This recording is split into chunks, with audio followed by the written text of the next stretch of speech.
तो hello everyone. आज की इस वीडियो में देखने वाले हैं पीएचपी के साथ में अपने आरडीबीएमएस और एसक्यूएल का भी यूज कैसे करते हैं पीएचपी के अंदर। आरडीबीएमएस मतलब रिलेशनल डेटाबेस मैनेजमेंट सिस्टम, ठीक है। एंड एसक्यूएल का मतलब होता है, फुल फॉर्म होता है स्ट्रक्चर्ड क्वेरी लैंग्वेज, राइट।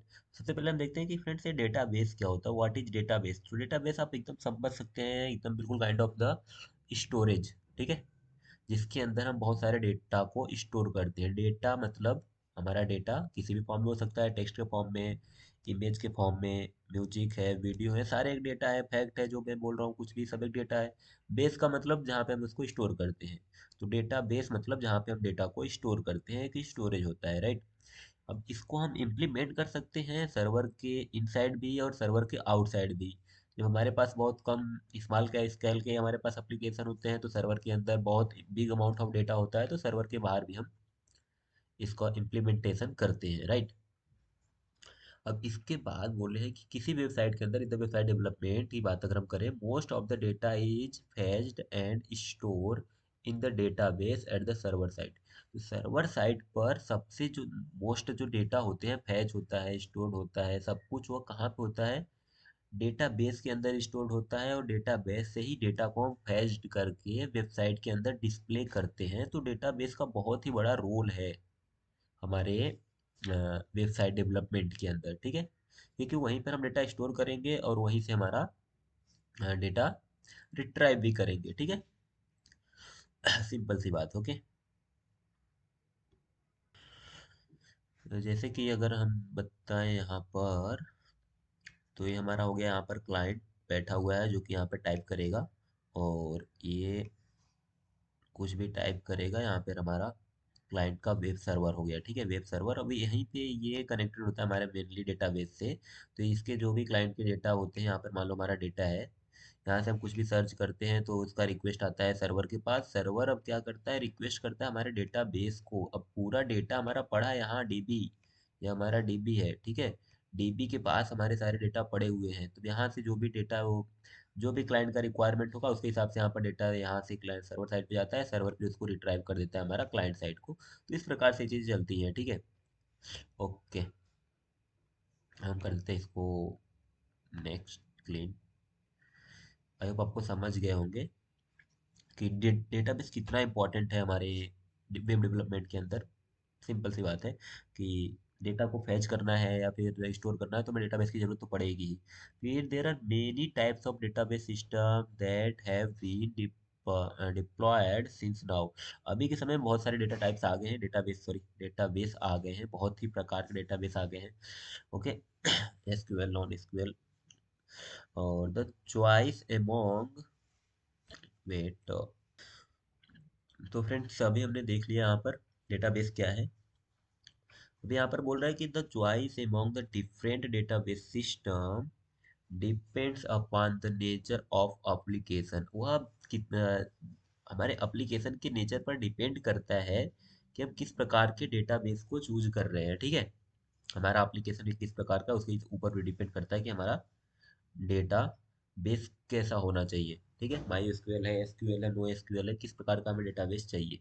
थोड़ा सा हम बात कर लेते हैं आरडीबीएमएस के बारे में। क्या है आरडीबीएमएस? तो आरडीबीएमएस मैंने पहले ही बताया कि RDBMS stand for the relational database management system, ठीक है।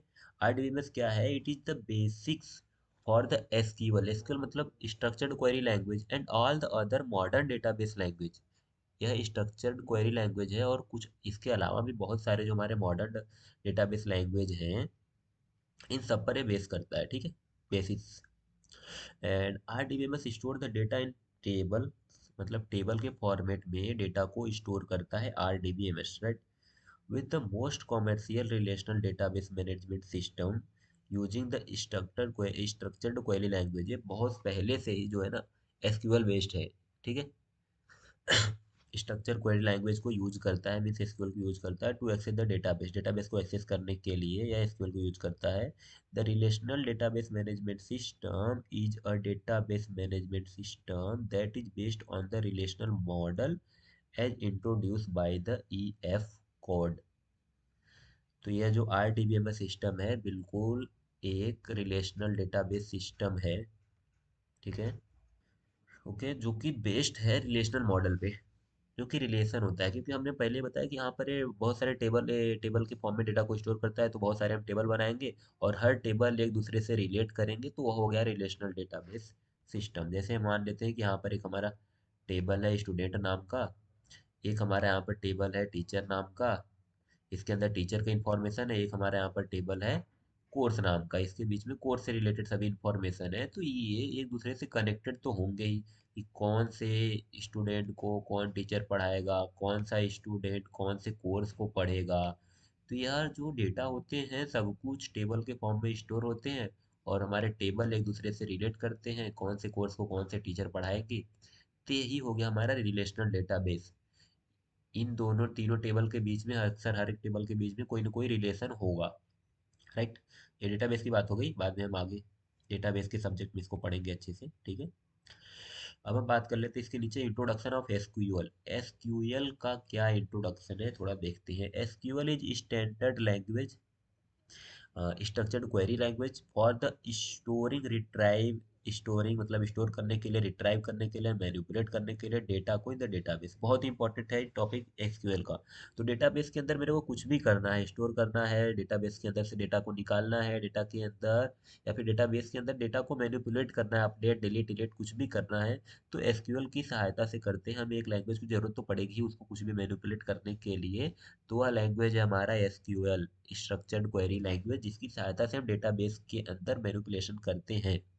There are some terms that need to be defined related to the database tables. Consider the following tables for the next terms. ठीक है, अब हम बात कर लेते हैं, उसके लिए हम यूज करेंगे अपने PHP माई एडमिन की, राइट। अब हम देख लेते हैं कि PHP माई एडमिन क्या है। PHP my admin is a web interface that help you to communicate with the database। अब एक क्या है हमारा PHP में एडमिन, एक वेब इंटरफेस है, वेबसाइट इंटरफेस है, जो कि हमें सहायता करता है किसके लिए, हमारे डेटाबेस के साथ कम्युनिकेट करने के लिए, बातचीत करने के लिए हमें ये सहायता करता है। PHP में एडमिन हमें क्या देता है, एक वेब इंटरफेस देता है जिसका हमें आवश्यकता होती है अपने डेटाबेस को क्रिएट करने के लिए और डेटाबेस को यूज करने के लिए। तो यह हमें कौन देता है, PHP माई एडमिन की सहायता से हम डेटाबेस को क्रिएट एंड उसको अपडेट कर सकते हैं। PHP माई एडमिन हम पढ़ेंगे अभी। हमें connecting the my SQL database from the PHP script. अब हमें क्या है, अपने डेटाबेस को डेटाबेस से कनेक्ट होने के लिए क्या करना पड़ेगा, PHP स्क्रिप्ट में हम देखते हैं, ठीक है। तो हमें क्या करना होगा अपने डेटाबेस से कनेक्ट होने के लिए, किस किस चीज़ की जरूरत पड़ेगी, तो हम देखते हैं यहाँ पर my SQL is the database system. My SQL क्या है, डेटाबेस सिस्टम है, हमें पता है। और इन अवर लास्ट, हमने तो बात कर लिया है पीछे यार, हमने सब कुछ पढ़ा है यहाँ पर डेटाबेस कैसे वर्क कर रहा है कैसे नहीं यार कर रहा है, नहीं तो देख लेंगे अभी आगे। अब हमें कनेक्ट करते हैं, चलते हैं। कनेक्ट करने के लिए अभी तो थ्योरी पार्ट हमने इसमें खत्म कर देते हैं, नेक्स्ट पार्ट से हम प्रैक्टिकली कराएंगे पूरा, ठीक है। इसमें इसको रखते हैं, बस इसको पूरा थ्योरी पार्ट होने वाला है, right. Now the connect our script the SQL database, you have the two option MySQL extension and PDO। तो MySQL को यूज करने वाले हैं, PDO को नहीं करने वाले, राइट। MySQL MySQL क्या है, MySQL is open source relational database management system that is used on the web, and this database system is reliable for both small and large application. तो MySQL क्या है, एक open source relational database management system है, जिसका use हम कहाँ करते हैं, वेबसाइट के ऊपर। और यह जो डेटाबेस सिस्टम है रिलायबल है, किसके लिए, या तो छोटा या तो बड़ा हो, हर एक एप्लीकेशन के लिए रिलायबल है। PDO का फुल फॉर्म होता है PHP डेटा ऑब्जेक्ट, ठीक है। यह PHP का एक्सटेंशन है जो कि डिफाइन करता है हमारे लाइट वाइट का कंसिस्टेंसी इंटरफेस को for the access the database in PHP के अंदर डेटाबेस को एक्सेस करने के लिए हम इस इंटरफेस का यूज कर लेते हैं, right. It is a set of the PHP extension that provide a core PDO class and database specific driver. We need to create a three variables for the connectivity of database. First variable are server name, second variable are user name, and third variable and last variable are password. ये तीन variable हमें create करना ही पड़ेगा database से connect होने के लिए। Now will connect to the database using the MySQL connect. वो हमें डेटाबेस से कनेक्शन के लिए हमें इस फंक्शन का यूज करना पड़ेगा जो है MySQLite कनेक्ट, ठीक है। We will also add the extra feature to the code like the connection was not established, मतलब अगर कनेक्शन हो जाता है तो मैसेज देंगे, कनेक्शन नहीं होता है तो भी एक इन्फॉर्मेशन मैसेज देंगे उसके लिए। तो ये बेसिक एक्सटेंशन है हमारा, जिसकी सहायता से हम डेटाबेस से कनेक्ट होंगे। डेटाबेस अगर कनेक्ट हो जाएगा तो इसको तो हम प्रैक्टिकल में देखेंगे। फिलहाल इतना हम वीडियो को एंड करते हैं, थियरी पार्ट हमारा होता है ख़त्म। इसके बाद से हम देखेंगे डेटाबेस कनेक्शन।